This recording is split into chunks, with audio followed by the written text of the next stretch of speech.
आपणा सर्वांचं हार्दिक स्वागत शिलूज किचनमध्ये। आज मी करणार आहे मुगा गाठी। ही सारस्वत पद्धतीची आहे आणि गणपतीला वगैरे देवाला जेव्हा प्रसाद होतो तेव्हा त्याच्यात ही भाजी असणं आवश्यक आहे। म्हणजे कोणत्याही लग्न समारंभात किंवा देवाचं काही असेल घरात फेस्टिवल्समध्ये ही मुगा गाठी नेहमी केली जाते। आज आपण त्याची कृती पाहणार आहोत आधी, आणि नंतर मी ते मूग कसे भिजवायचे आणि कसे ते त्याची सालं कशी काढून टाकायची ह्याच्याबद्दल वर्णन करून सांगणार आहे। तर आपण आधी इन्ग्रेडियंट पाहू। आपण मुगा गाठीचे इन्ग्रेडियंट्स पाहणार आहोत। आज हा मसाला मी स्वतः तयार करणार आहे आणि तो तुम्हाला दाखवणार आहे या भाजीत घालायचा, आणि बाकीची कृती पण आपण पाहू।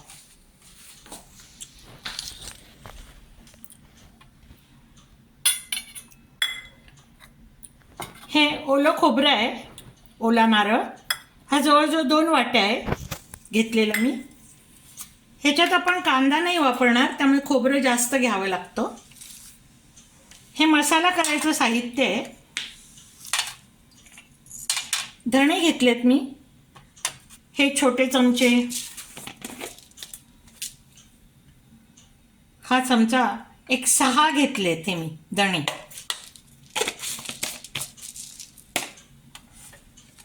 ही बेडगी मिरची 2 आहे, आणि ह्या रेग्युलर मिरच्या ज्या मिळतात बाजारात त्या आहेत, त्या मी घेतल्यात। ह्या तिखट असतात, ह्या मिरच्या तिखट असतात, त्यामुळे ह्या तीन साधारण 3.5 घेतले। आणि ही बेडगी मिरची रंगासाठी घेतली, रंग यावा म्हणून लाल 2च घेतल्यात। ह्या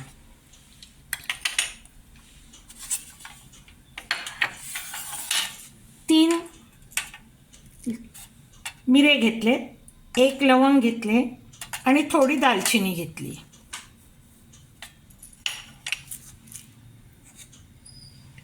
1 चमचा खसखस घेतली। अशा प्रकारे हा मसाला आपण भाजून घेणार आहोत, तो बाजूला काढणार, आणि मग खोबरं आपण मंद विस्तवावर गुलाबीसर भाजून घेणार। त्याच्यात तेल घालणार आहोत आपण। खोबरं भाजताना पण तेल घालणार आहोत थोडं, आणि मसाला भाजताना पण मी थोडं तेल घालणार आहे। त्याच्यानंतर थोडी 1.5 चमचा मी हळद घेतली, थोडीशी मिरची पावडर घेतली। जर तिखट कमी वाटलं तर आपण ही मिरची पावडर वापरणार, नाही तर नाही। फोडणीसाठी मोहरी घेतली आहे, हिंग, मोहरी आणि कढीपत्ता। हा कढीपत्ता माझ्या बागेतला आहे। हा मला कढीपत्त्याचं हे झाड, ह्याला खूप सुंदर सुगंध आहे ह्या कढीपत्त्याला। आमच्या सोसायटीत माझ्याकडे कढीपत्ता घ्यायला खूप लोक येतात आणि मी त्यांना देते, कारण माझं झाड खूप मोठं आहे आणि अतिशय स्वादिष्ट असा हा कढीपत्ता आहे। याची चटणी पण छान होते। हा माझ्या वडिलांनी हे रोप छोटं मला दिलं होतं, ते मी अतिशय जपून त्यांची आठवण म्हणून त्याला मी आता खूप छानपैकी झाड झालं आहे त्याचं मोठं, आणि तोच कढीपत्ता मी घरी वापरते। हे काजू आहेत, हे काजू आपण या मुगा गाठीमध्ये वापरणार आहोत। माझा भाऊ नेहमी म्हणतो की भाजी कमी आणि काजू जास्त घालत जा, म्हणून मी जरा जनरसली काजू घेतले। ही आमसूल आहेत, अगदी 4च घेतली आहेत। ही आमसूल आपण घालणार नंतर। असा मूग सोलून घेतलाय पहा। तुम्हाला वाटेल खूप कष्टाचं हे काम, नाही, हे कष्टाचं काम नाही आहे, अत्यंत सोपं काम आहे। आणि हा मूग आणि हिरव्या मिरच्या 3 अशा घालून मी हे शिजवून घेतलेलं आहे। कुकरमध्ये हे शिजवायचं नाही, कुकरमध्ये शिजवलं तर अगदी गोळा होऊन जातो याचा। हे मूग असे अख्खे राहिले पाहिजेत आणि ते असे बोट चेपे शिजायला पाहिजेत। हे पहा असे फार पण शिजवून उपयोग नाही.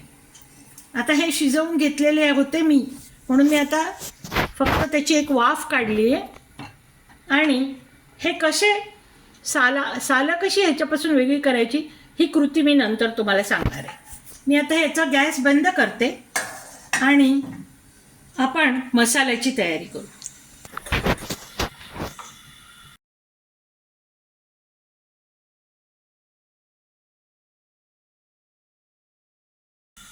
कढई तापली का मी थोडंसं तेल घालणार आहे.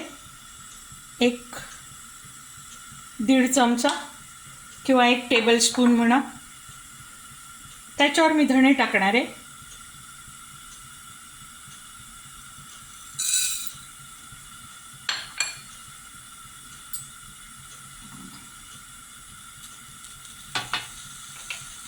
मिरी आणि 1 लवंग, दालचिनी, खसखस आपण घालूया याच्यावर. मिरची आपण धणे भाजून झाल्यावर घालू, नाही तर त्याचा ठसका लागतो घरात सगळ्यांना. म्हणून आपण धणे भाजून झाले का मग मिरची घालूया.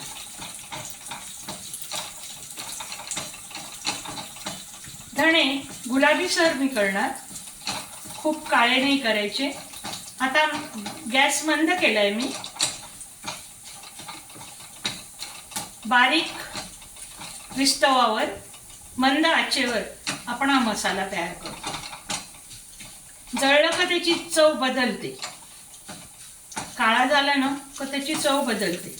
म्हणून आपण अगदी खबरदारीपूर्वक आपण हा मसाला भाजला पाहिजे. मंद आचेवर घ्यायचा.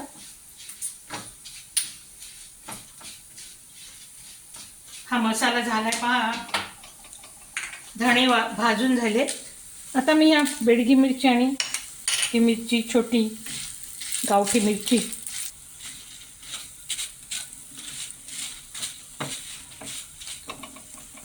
आता मी ह्याच्यावर खोबरं घालणार आहे.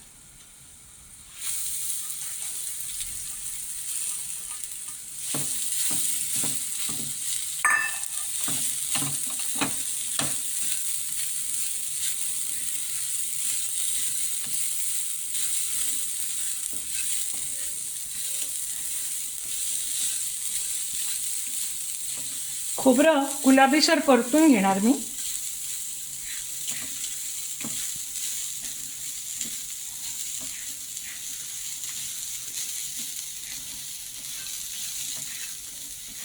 मंद विस्तवावर हे करायला हवं.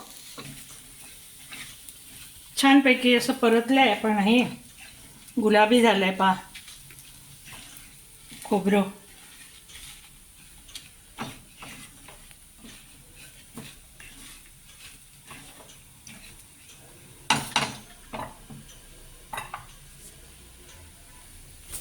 आता मी ह्याच्यात थोडी हळद घालणार आहे.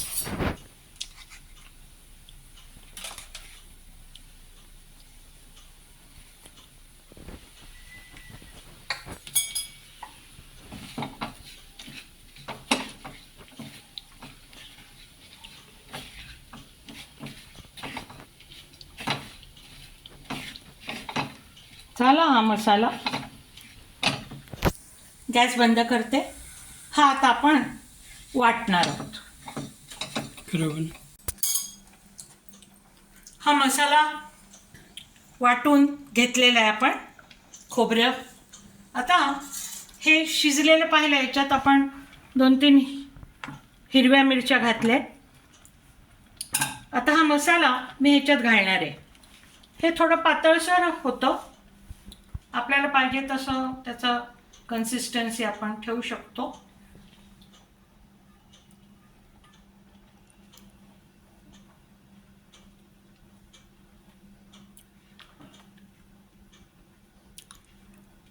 हा प्रकार गोव्याला फार आवडतो लोकांना. लग्न कार्यात वगैरे, देवकार्यात हे जास्त केलं जातं. शुभ कार्यात केलं जातं. आता आपण ह्याच्यात मीठ घातलेलं नव्हतं शिजवताना, त्यामुळे मी आता मीठ घालते. थोडंसंच घालावं, लागलं तर आपण याला वरून घेता येतं, वरून घालता येतं. आपण चव पाहू आणि मगच मिठाचा वापर करू.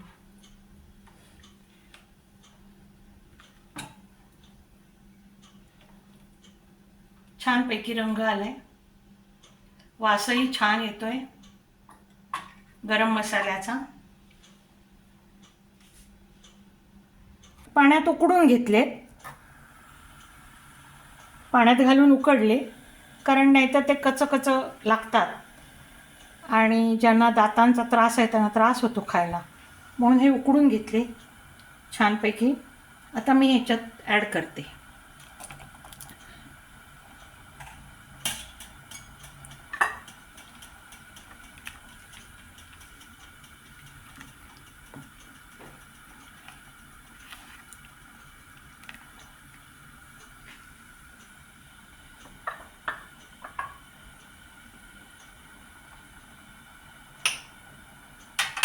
उकळी येते,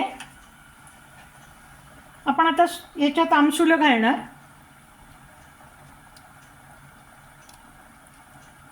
चार आमसुलं घातली मी, एक छोटंसं बारीकसं होतं ते पण टाकून दिलं. ह्या आमसुल्यामुळे याला थोडासा आंबटपणा येतो. कोण कोण चिंचही वापरतात, तसं काय आमसुल्याच वापरलं पाहिजे असं नाही, मी आमसुलं वापरते.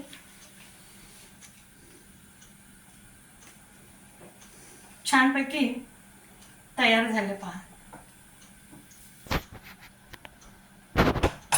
आता ह्याला आपण फोडणी करणार आहोत. हे उकळलंय हे, त्याला बुडबुडे येत आहेत पहा. कढई तापली आहे.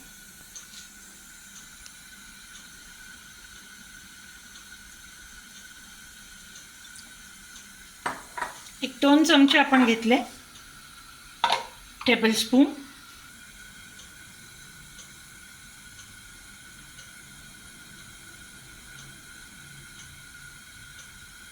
आता मोहरी घालते, एक 3 चमचे मोहरी घातली मी. गॅस बारीक केलाय.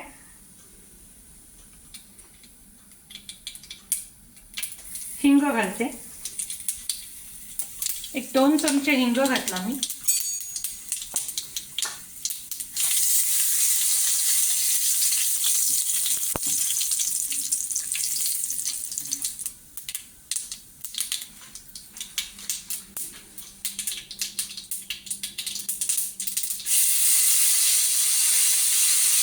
कढीपत्ता घालते,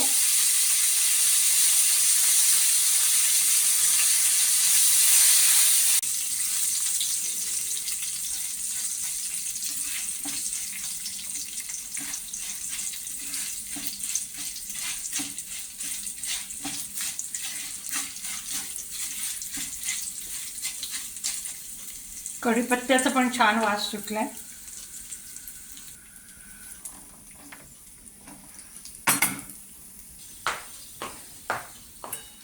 हे मी ह्याच्यात ओतणार आहे.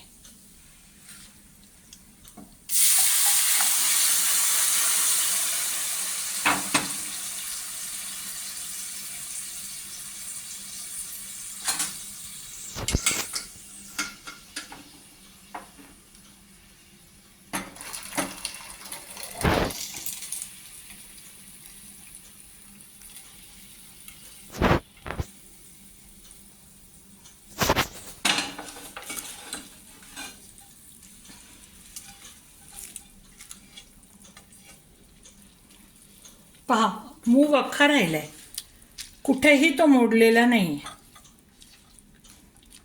आता मी परत एक उकळी काढणार आहे याची आणि मग चव पाहणार आहे. आपल्याला पाहिजे तर ह्याच्यात जर वाटलं आपल्याला की ही कन्सिस्टन्सी खूप पातळ झाली तर थोडंसं त्याच्यात तांदळाचं पीठ एक अर्धा चमचा हा अर्धा चमचा तांदळाचं पीठ मिक्स करायचं, म्हणजे ते दाट होतं. जर खोबरं कमी पडलं तर, पण इथे बरोबर झालेलं आहे आपलं. पण समजा कधी पाणी जास्त झालं आणि खूपच पातळ पातळ वाटत असेल ही आमटी मुगा गाठीची, तर तुम्ही त्याच्यात थोडंसं तांदळाचं पीठ घालू शकता. आता मी त्याची चव पाहणार आहे कशी झाली आहे ती. मीठ पाहणार आहे, म्हणजे तिखट बरोबर झालंय, आंबटपणा पण उतरलाय, मीठ कमी आहे थोडं, ते मी आता ॲड करते. मीठ नेहमी घालताना आपण आधी चव घेऊन पाहावी आणि मगच मीठ ॲड करावं. मला वाटतं एवढं मीठ पुरेसं आहे.